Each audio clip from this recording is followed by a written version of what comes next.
नमस्कार, बिहार के एजेंडा में आपका स्वागत है। मैं हूं मनोज।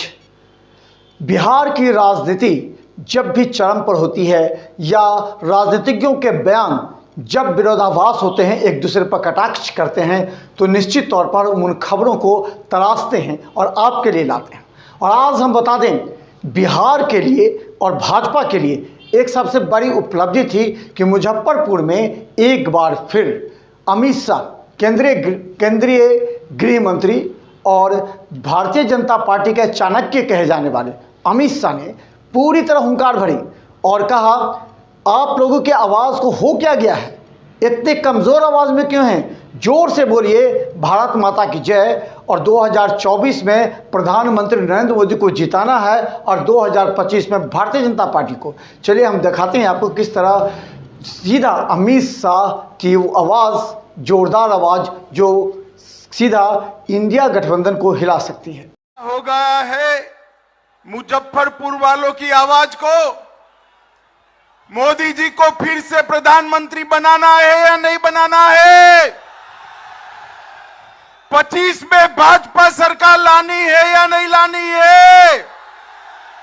तो मेरे साथ दोनों हाथ उठाइए, विजय के संकल्प की मुट्ठी भींचिए और प्रचंड आवाज से बोलिए, भारत माता की, भारत माता की।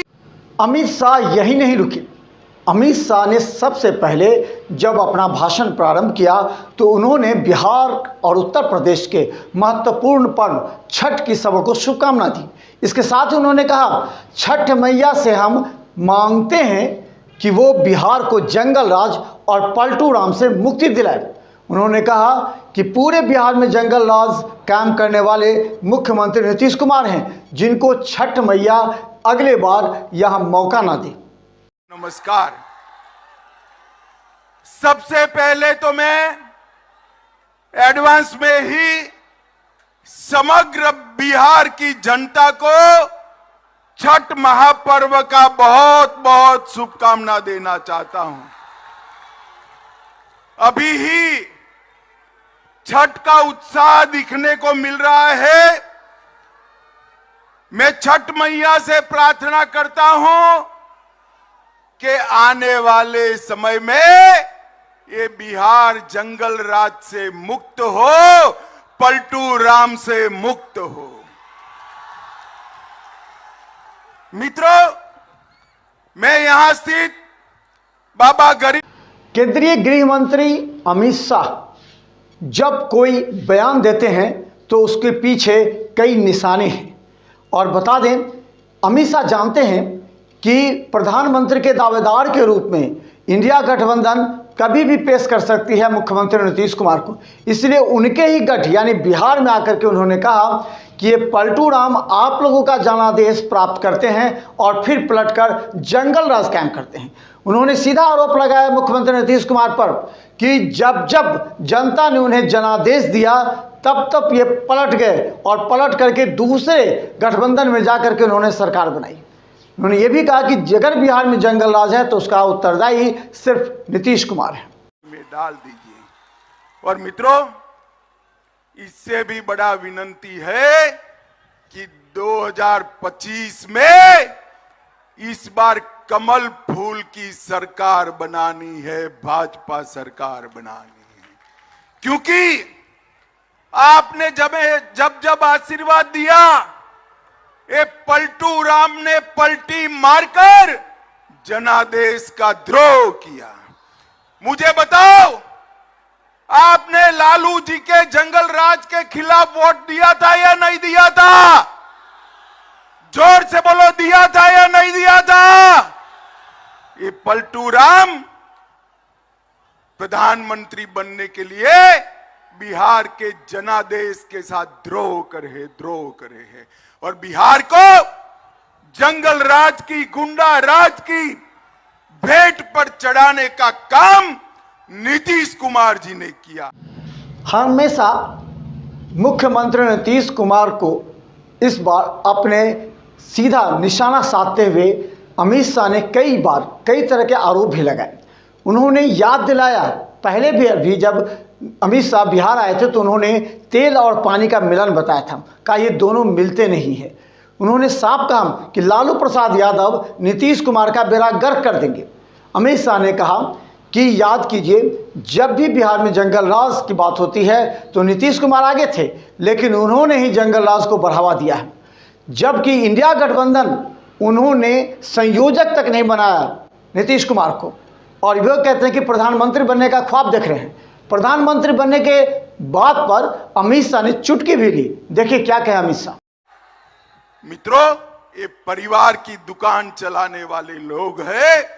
एक को प्रधानमंत्री बनना है और दूसरे को बेटे को मुख्यमंत्री बनाना है। मैं दोनों को कहने आया हूं, नीतीश बाबू प्रधानमंत्री छोड़ दो, इंडी अलायंस ने तो आपको संयोजक भी नहीं बनाया, आप कहीं के नहीं रहे। मैंने पहले ही कहा था, आप माने नहीं, तेल और पानी कभी इकट्ठा नहीं होते हैं, अलग अलग ही रहते हैं। आगे भी देखिए लालू जी आपकी क्या गत कर रहे हैं, क्या गत कर रहे हैं, और अब हर रोज छटपटा रहे हैं। लालू जी से निकलना तो है, मगर रास्ता नहीं बचा है। कभी कांग्रेस को गाली बोलते हैं, कभी कार्यक्रम में नहीं जाते हैं, मगर उनके पास कोई रास्ता नहीं बचा है। माताओं, भाइयों, बहनों, दो प्रकार के जैम। जाति जनगणना एक मुख्य मुद्दा होता है बिहार में, इस बार चुनाव में भी आएगा मुद्दा। इस मुद्दे पर सीधा अमित शाह ने आरोप लगाते हुए कहा कि इंडिया गठबंधन और खासकर नीतीश कुमार लालू प्रसाद यादव ने बिहार में मुस्लिम और यादवों की संख्या बढ़ाकर बताई है, जबकि ईबीसी एवं अति पिछड़ों का अपमान किया गया है। उन्होंने इस मुद्दा पर नीतीश कुमार और लालू प्रसाद यादव को कटघरे में खड़ा किया और आरोप भी लगाए। मित्रों, अभी ये गठबंधन वालों ने बिहार की जनता को गुमराह करने के लिए पिछड़ा समाज के ख्वेरखा होने की बात करी। आज मैं बिहार के पिछड़ा समाज को कहने आया हूं, इनके झांसे में मत आइए। ये जो सर्वेक्षण करा है नीतीश जी ने, सर्वेक्षण करने का फैसला हुआ तब भारतीय जनता पार्टी नीतीश सरकार में हिस्सेदार थी और भारतीय जनता पार्टी का ये फैसला था। और मित्रों, सर्वे में क्या किया, यादव और मुस्लिम आबादी बढ़ाकर ईबीसी की आबादी को कम किया, अति पिछड़ा को अन्याय करने का काम ये लालू नीतीश की जोड़ी ने किया है। मित्रों, इन्होंने हमेशा पिछड़ा समाज का कांग्रेस ने बहिष्कार भी किया, विरोध भी किया, और मोदी जी ने हमेशा पिछड़ा समाज का सम्मान करने का काम किया है। लेकिन अमित शाह के बयान के बाद अब इंडिया गठबंधन के नेताओं का भी बयान आना आवश्यक था, इसीलिए सीधा तेजस्वी यादव कूद पड़े।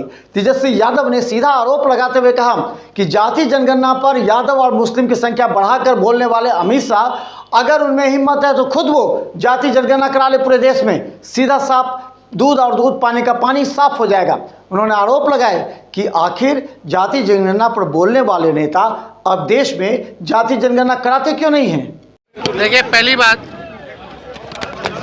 कि अमित शाह जी आए हैं तो देश के गृह मंत्री हैं, ठीक है, आए हैं, अच्छी बात है, लेकिन उनके भाषण से ऐसा लग रहा था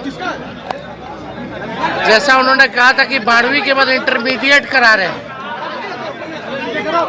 12वीं के बाद इंटरमीडिएट करवा रहे हैं। ये अमित शाह जी का मानना है और कहना है। एक मिनट नीचे रखो ना भाई।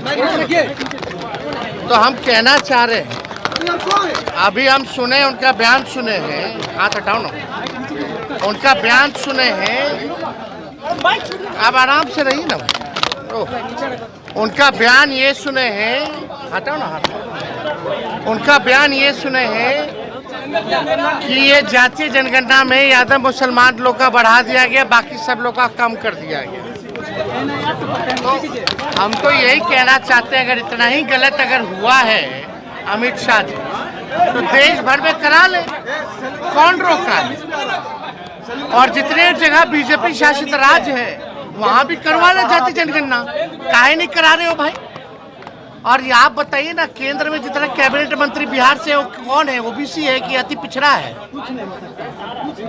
जितने बीजेपी के मुख्यमंत्री ओबीसी हैं, कितने ओबीसी हैं और कितना अति पिछड़ा, जरा बता दें। तो ये बकवास की बातें जो है उन्हीं के मुंह से शोभा देती है। गृह मंत्री अमित शाह के जंगल राज वाले बयान पर तेजस्वी यादव उप मुख्यमंत्री ने पलटवार किया। उन्होंने कहा कि बिहार में जंगल राज नहीं, यहाँ मंगल राज है। यहाँ लगातार नौकरियां बांटी जा रही है। जंगल राज तो वहाँ है जहाँ नौकरियां नहीं बांटी जाती, केवल बड़े बड़े ख्वाब और वादे किए जाते हैं।